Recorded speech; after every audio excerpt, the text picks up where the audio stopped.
Welcome to the Encore Audio Archives YouTube channel. I'm Taper Dave, and this is my channel. I've uploaded hundreds of talks here that I've recorded at meetings in West LA, and I've also recorded conventions starting in 2013. I've got a bunch of those up. And Walt and Mary Murray, the original owners of Encore Audio Archives, started the company in the 80s, and Walt recorded Joe and Charlie's and a bunch of stuff down in Vista, California. My sobriety date is June 20th of 1994. I hope you find something you like, so please like and subscribe to my channel and comment down below. If you want to hear something that I don't have or that you don't see, I'll see that I get it. Anyways, take care and have a great day if you want to. We got the birthdays down. Okay, this is a one-speaker meeting. Please welcome our speaker tonight, who is Peter.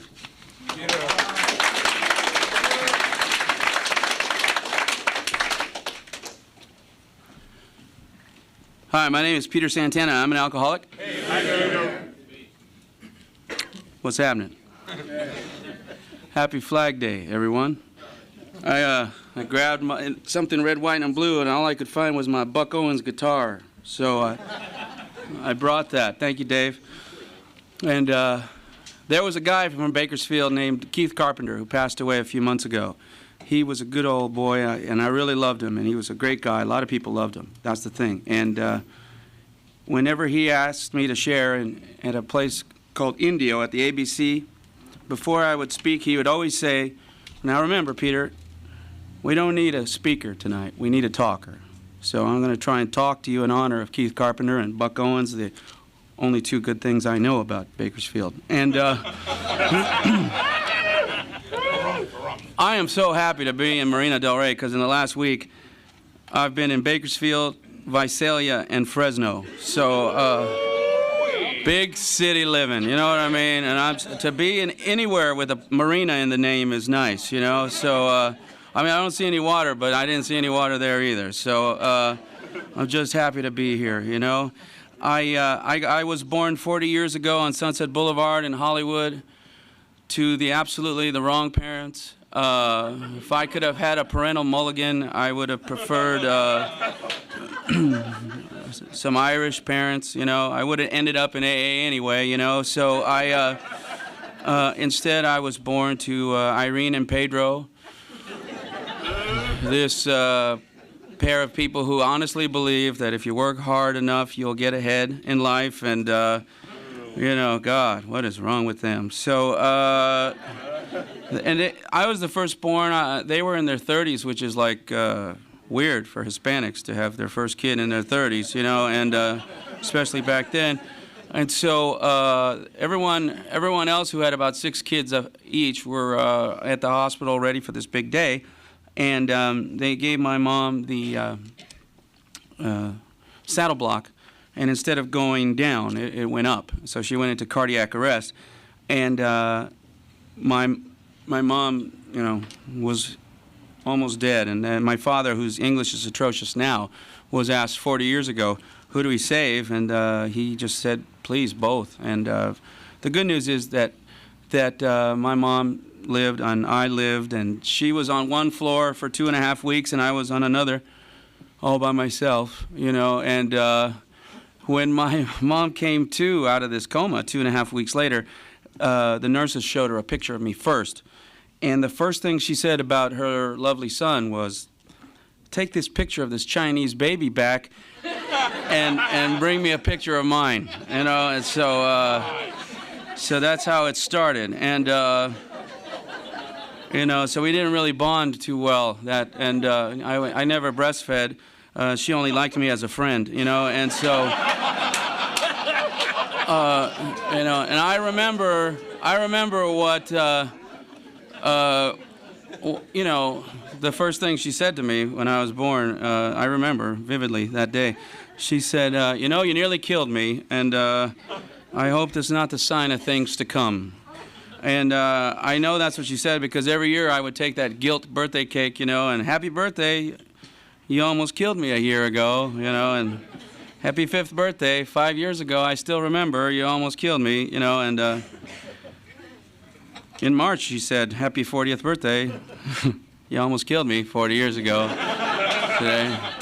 You're killing me now, Mom. What are you doing? You know, and so I don't know. I don't remember a whole lot. It's just that they worked hard and tried to get ahead, you know. And then I remember when I was 7 years old on March 29th, my birthday, 7 years later, on Sunset Boulevard. It was the first and only time this has ever happened. I auditioned for a PBS show, and I got the job that day. It's the only time that's ever happened, where I've got the audition and the job the same day. If you all remember a PBS show called Sesame Street, Electric Company, Zoom. Yeah, I wasn't on any of these. I was on the show, not a lot of people remember. It was called Via Alegre. Yeah, well, why don't you tell your friends in Nebraska to watch? You know, it's like,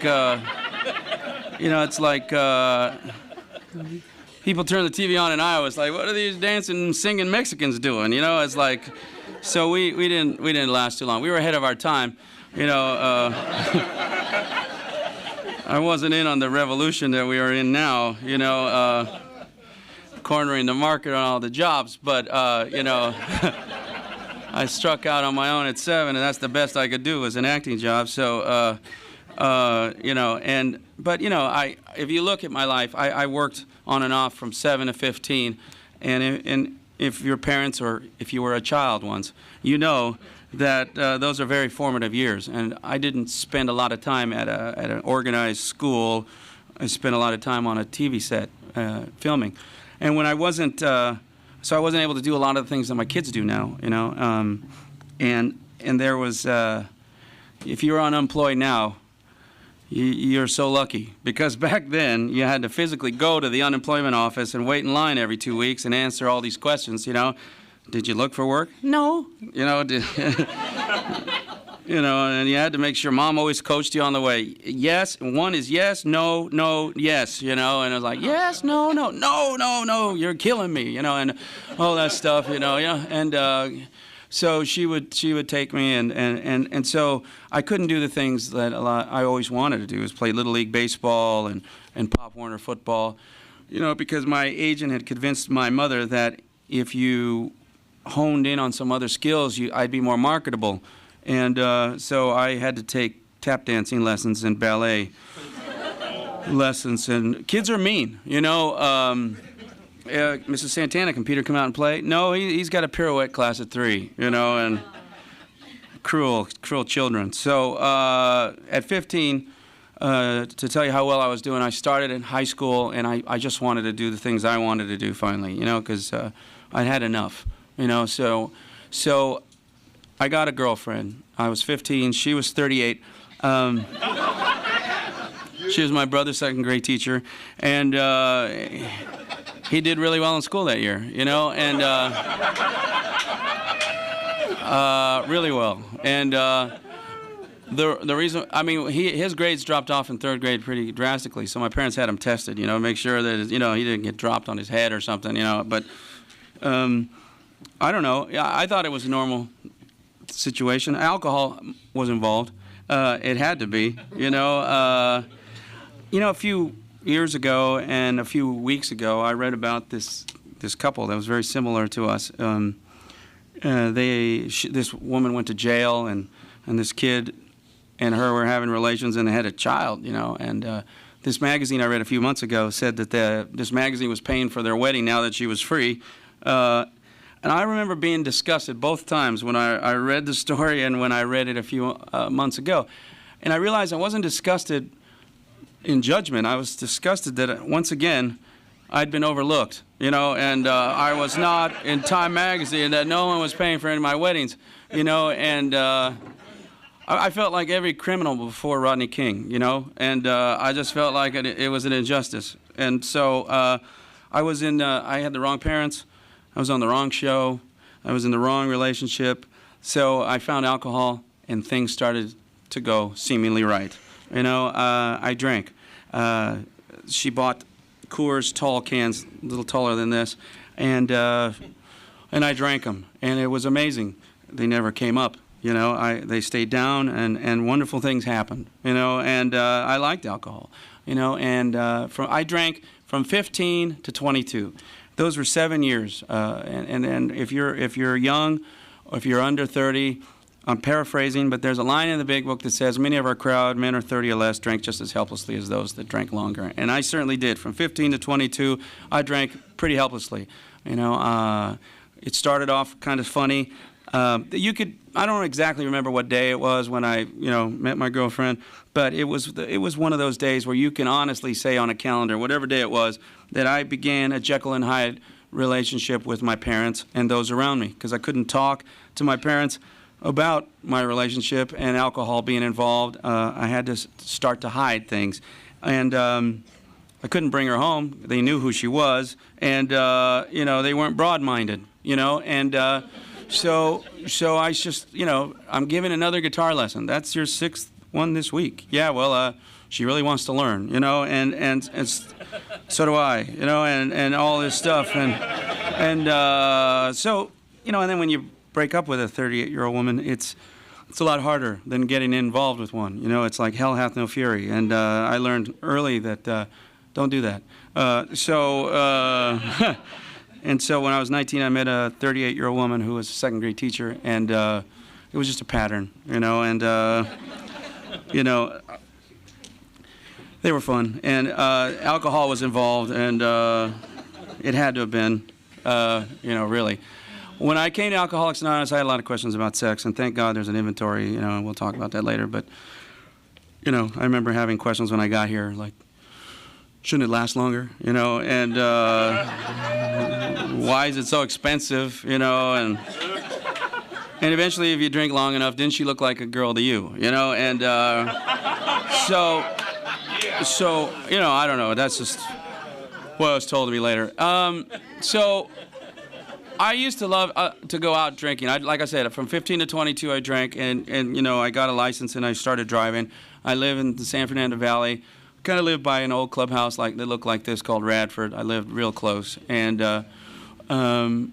I drank on a street called Radford, and because, like I said, from 15 to 22, I was only legal 1 year, so I did a lot of drinking in my car, sneaking around. So I remember parking on Radford because it was a nice, quiet street. But if I got there at certain hours of the night, I remember a bunch of people parking all over the place and walking down to the corner, and then I'd be drinking, and then I'd still be there 2.5 hours later, drinking in my car with a couple friends, and all of a sudden I'd see these same people happy with, you know, singing almost, you know, and skipping to their cars and taking off, and then I would leave my empty bottles on Radford, you know, and then I would, you know, and then when I started drinking in bars, I drank at all over Los Angeles. I didn't discriminate. I really loved the Polo Lounge before the remodel. You know, I used to drink.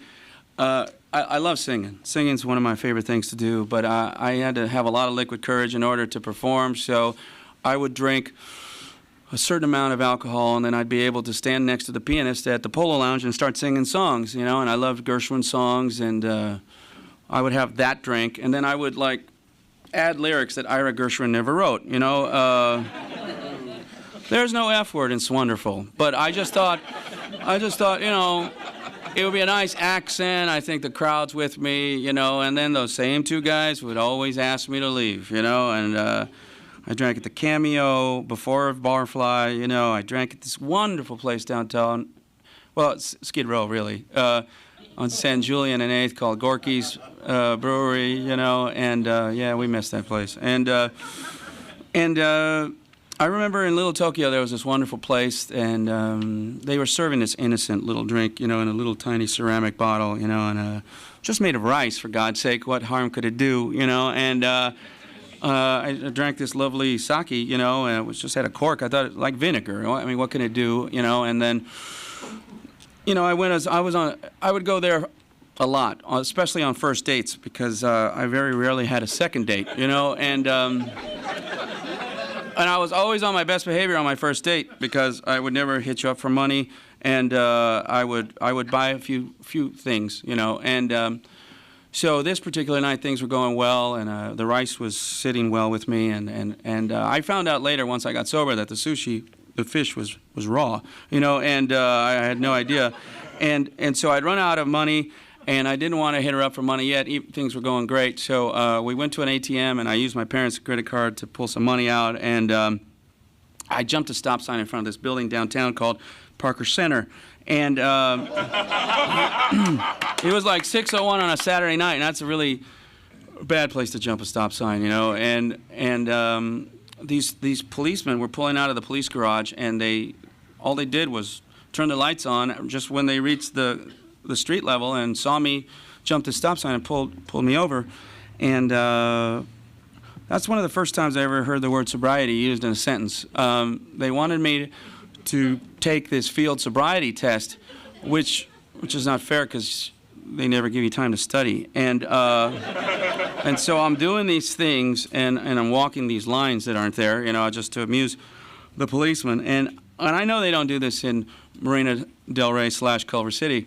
They don't play good cop, bad cop. I'm sure they're all just wonderful, easygoing people here. And peace, man. And, you know, the good cop was like, oh, look at these two lovebirds. And the bad cop was like, he looks like trouble. Let's bring him in. And so they went back to their car, and they let me do these tests. And then the good cop comes back, and he says basically this. He says, this is what we're going to do. We're going to leave.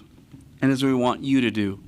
We want you to call a family member, go get some coffee, take a bus, a taxi, or drive away. Just wait for us to go.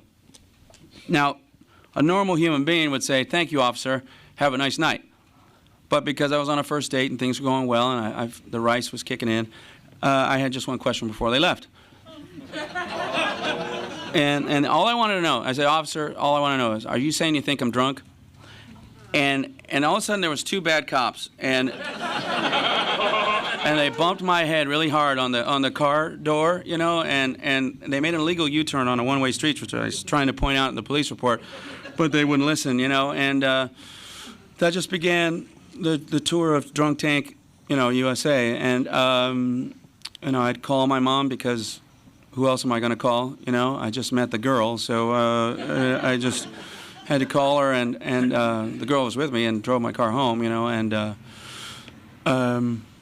Mom I'd put the phone down, I'd count to 5, and then I would hear, almost killed me, and then she'd say, all right, but where are you? You know, and she would come dutifully with a snack, you know, and it was great. And well, boy, that was a long drive home, you know, and I, you know, I started to see the looks in my parents' eyes, and my brother, who was 15, and you know, they were exposed to alcoholism. They didn't know what to do with it because they'd never been exposed to it before. And on my last day drinking was August 7th, 1988. It was a Sunday. It was hot. It was in the valley. It was about 110 at 9 in the morning. And that's the only thing I had going for me. I wasn't working. I quit a job in February of '88 to write a script that I haven't written yet. And these people played softball on a regular basis. And whenever they saw me in the room, they would whisper so that make sure that I wouldn't hear where the game was, you know. And it was the only thing I had going for me. So somehow, some way, I had fumbled upon this game. And on August 7th at 9 in the morning, I showed up, and just like everyone else showed up with a little cooler, you know, and their coolers had Gatorade and water and coffee, and some brought donuts. These people were real sick. And my cooler had a bottle of Absolute, cranberry juice, cut limes, and some crushed glass ice that I'd stolen from my parents. And it was the Mickey Mantle way of playing softball, you know. And my first at bat, I got a triple, and I started drinking. And my second at bat, I got another triple. I was a little winded. And then my third at bat, I was at second, but I wasn't really sure how. And then my last at bat, they told me later that I fell like about 4 or 5 times on my way to first, but I was safe. And so it wasn't like not having money. All the money that I'd worked as a kid that's being gone is a problem with alcohol. Not having, you know, palpitations and going to the emergency rooms, not going to jails, not having my parents worried to death and starting to drink a little bit more themselves. It wasn't that. It was the fact that on a softball field in a amateur way, my skills were starting to diminish, and that's when I started to think I had a problem with alcohol. as soon as I thought that, my keen alcoholic mind snapped to, hey, pal, you went 4 for 4. If you went 0 for 4 or 1 for 4, then you might have a problem with alcohol, you know? And I said to myself, you're right, you know? And so I continued to drink. And the next thing I know, it was 9 o'clock at night that same day. I came to in a bar in Van Nuys called Ireland 32s. And there was, all I remember that woke me up was 15 Irish guys turned to me and said, no, we don't want you to buy us a drink, kid, you know? And that, I took umbrage, and I got in my car and left. And then I realized the girl that was with me when I got arrested was in the car. And the greatest person a bar drunk with a mouth could ever have was in the back seat, and that was like a bodyguard, you know? I'd go into bars, and I would have a few drinks, and then I would want to challenge you to a fight because I'd bring up certain family members of yours, specifically your mom, and I think, never mind, I won't go to where I was, what some of the things I said, but they would want to fight, and then what I would do is I would tap this guy, and he'd wake up, and he'd take over my fight for me. And on my fights alone, he was like 40-0, you know. So, and this guy is an all-American, blue-eyed kid from Ohio, you know. So he just loved to go out with me because he liked to fight, and he had no other ways of getting them unless I was there, you know. And so, so it was perfect. He was like a bodyguard, you know, and we were lower companions for each other. So we're in this car, and we're driving down a street back in Sherman Oaks, and I'm only saying this because of the situation, but basically, I guess we were in the neighborhood of a gay bar, and it was called the Golden Nine. And there was a man, he was crossing the street, and he was in the road. And once I realized there were other people in the car, I needed to talk about myself to them, you know. And so I was driving and looking at them, telling them about me. I, me, and you know, I went 4 for 4. I blah blah blah, and I almost hit this guy. And so he was scared because, you know, a car coming at you fast is kind of scary, you know, and he flipped me off, and I saw that. And so I just remember slamming on the brakes and pulling over, and I told my bodyguard in the back, I got this guy. He's pretty old. He's about 40, and I could probably take him. And I'm really glad I got out of the car, because if I hadn't gotten out of the car, I might not be here tonight. And somehow, some way, this guy was drunker than my friend and I combined, and we'd been drinking since 9 in the morning, and it scared me. You know, it was like he was much older than 40. He was 50-something, and he had this beautiful Rolex watch, and he was taking it off because he thought he was getting rolled, you know, and so he was going to hand it to me. And as lovely as that Rolex would look on my wrist now, I just remember saying to myself, I'm a petty thief. I don't like it handed to me like this. I want your aspirin. I don't want your Rolex, you know. And so I said, no, you know, and my friend got out, and he wanted to fight, and he said, is there a problem here? And I just remember having my moment of clarity. And I saw through God's eyes 3 drunken idiots on a Sunday night in Sherman Oaks. You know, obviously the Sopranos weren't on in those days, you know, so, I mean, it was like 9:30 at night, you know, obviously, you know, people used to go to bed around that time, you know, and so, you know, getting ready for work the next day, and here we are in this drunken stupor, and I was terrified, you know, and I apologized to this man because I saw the fear in his face, and he really thought he was going to get hurt, and I'm not that kind of guy, you know. I'm a lover, not a fighter, and even then I'm not that good a lover, but I'm better at that than fighting, and so somehow, some way, we all slid it off into the night, and I just remember driving, being petrified, and thinking about this guy, and I went to an AA meeting the next day, and the guy in the back seat, he continued to drink, and this blue-eyed, all-American kid from Ohio his disease progressed and took him further to a place that I never even imagined. He became a member of this fraternal organization in Los Angeles known as the Crips. You know, I mean, it was unbelievable, and I'm glad I stopped drinking. I look horrible in blue. So, so I would have went on to be a leader or something, you know, bring a union in, something, I don't know, and then killed by my own guys. But I went to AA, and this girl that was in the car, I was starting to treat like a secretary, because that's, unfortunately, in those days, what I thought a woman was, really, you know. And so I had her look into this AA for me, and she came up with a place called Chandler Lodge. And had she really been a secretary, I would have fired her, you know. But I went to Chandler Lodge, and it was a place not too different from here, and except it was, in those days, they used to smoke. And I smoked 4 packs of cigarettes a day. I drank, did other things, didn't sleep much.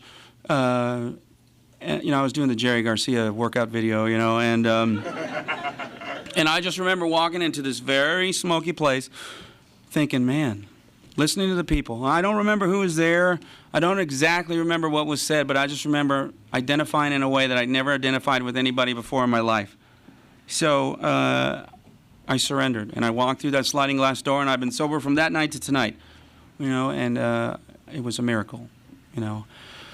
It's miraculous. Almost 18 years later, I'm here. But I just remember that first year, I didn't win Newcomer of the Year, you know. I know a couple people who've won it twice, you know, but not me. And I sponsored myself for a good chunk of that first year. I was a total idiot, you know.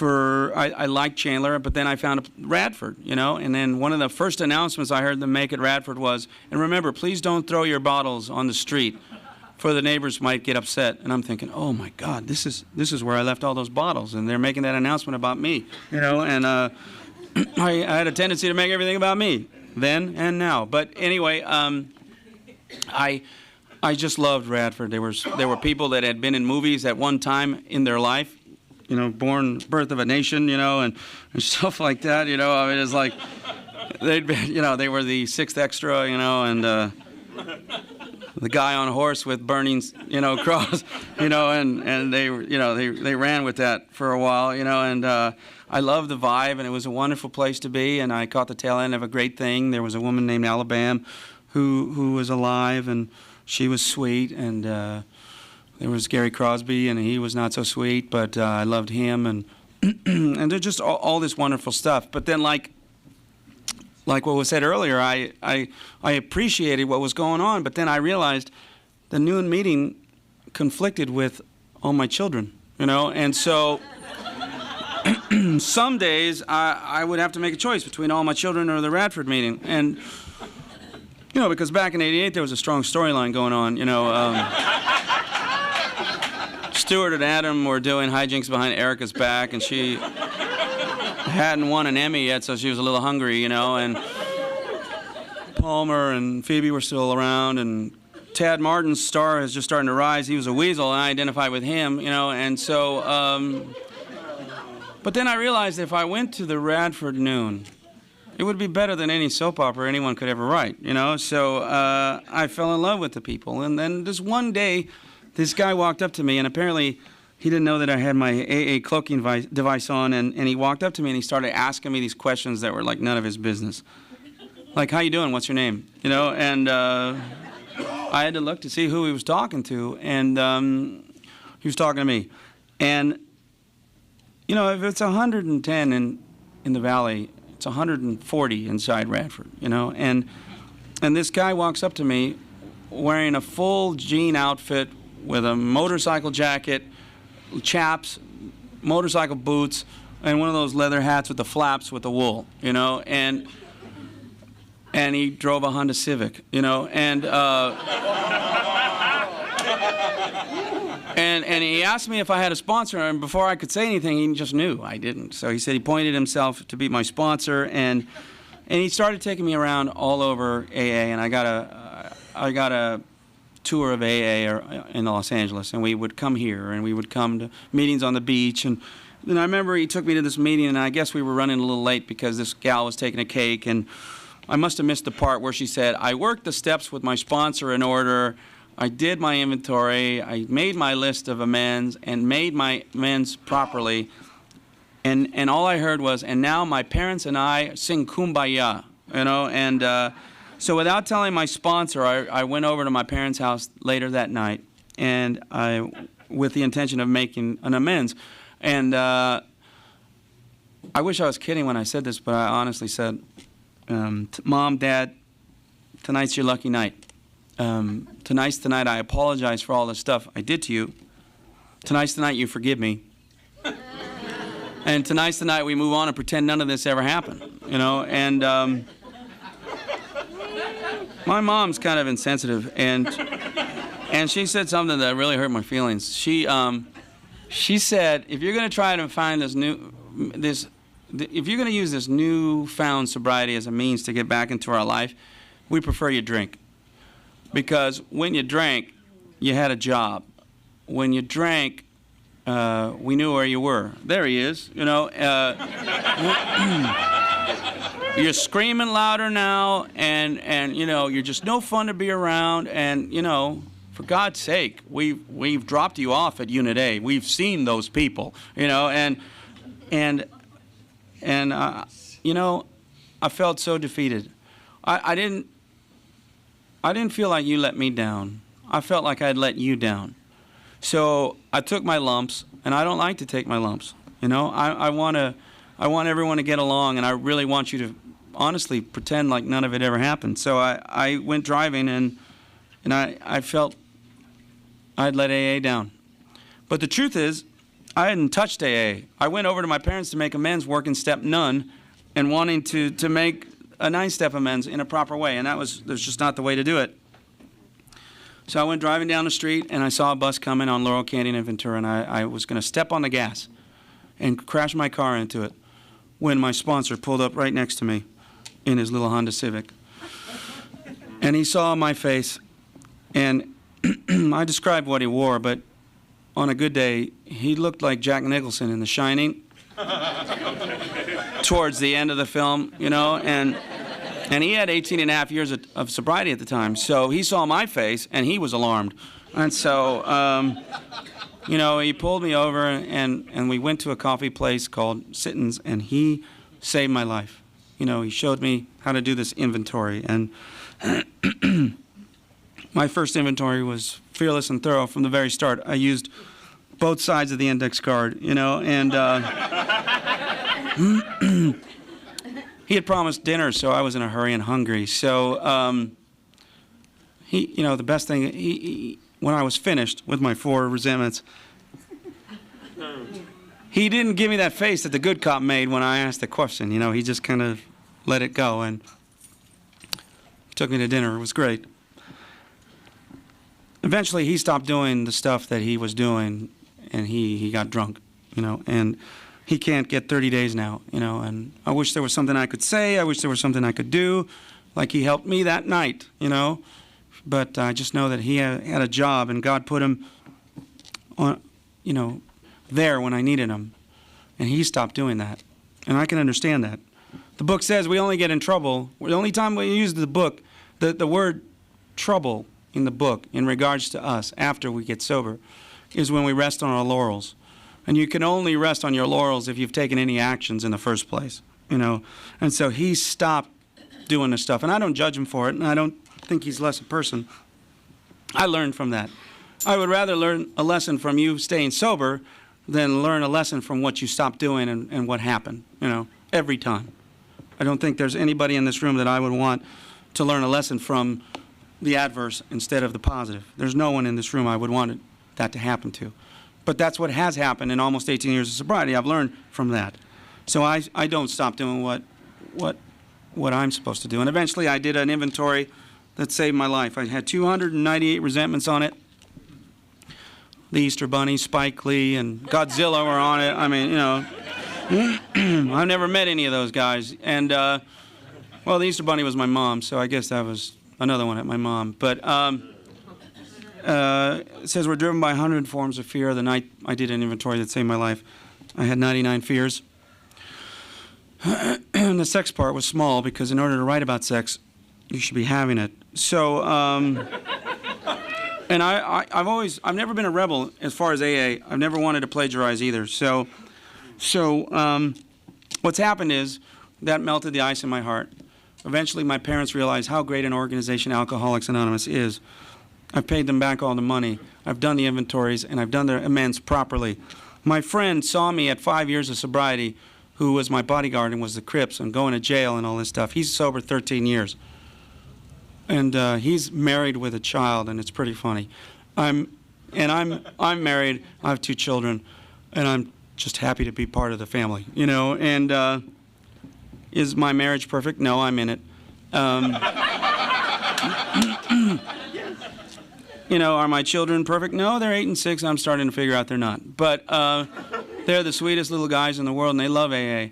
And my wife is sober 18 years, and life's good.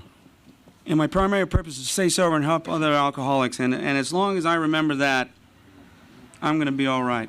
Thanks a lot.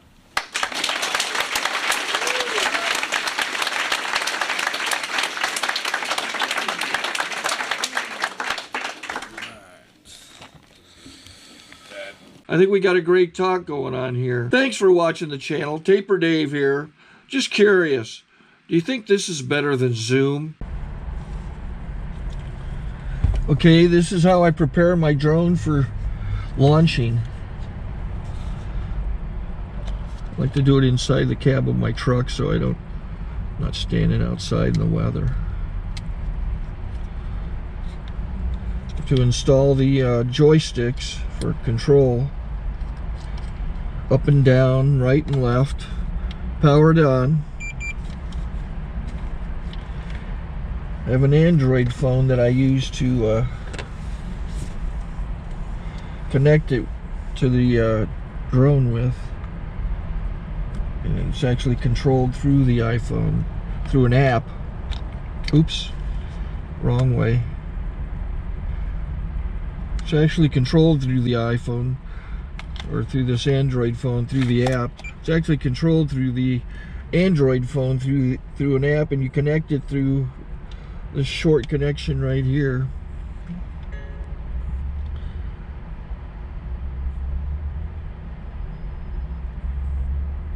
Remote control connected. Remote control's connected. So I pull out the drone. I have to extend the legs, long legs extended first, then the short legs. Remove the gimbal protector. Set that aside, then power it on one short burst, then one long burst. I lay it down. So I have to go to calibrate. So the drone's not connected yet. It shows you here as this drone gets disconnected, even though the remote's powered on. So the drone has to establish it's connected. So I go into the app to calibration mode. First I'll calibrate the remote controller. Start calibration. Out, in, oop, out, in, up, down. And then this little wheel is to control the gimbal. So it's calibrated. Go to gimbal calibration, start calibration, and then it calibrates the gimbal. I don't know if that shows up. The gimbal's moving all over the place. Changes, you can see it on the video. And I'm calibrated to take off. It's acquired 7 satellites at the moment. There are 26 satellites up in the sky, which it has to acquire before you can take off. So it's connected. It's got enough satellites. This is white. I can go to press this little arrow button, swipe right to take off, and it would start the motors if I slid this to the right. But I'll wait till I get outside. Don't want to do it inside.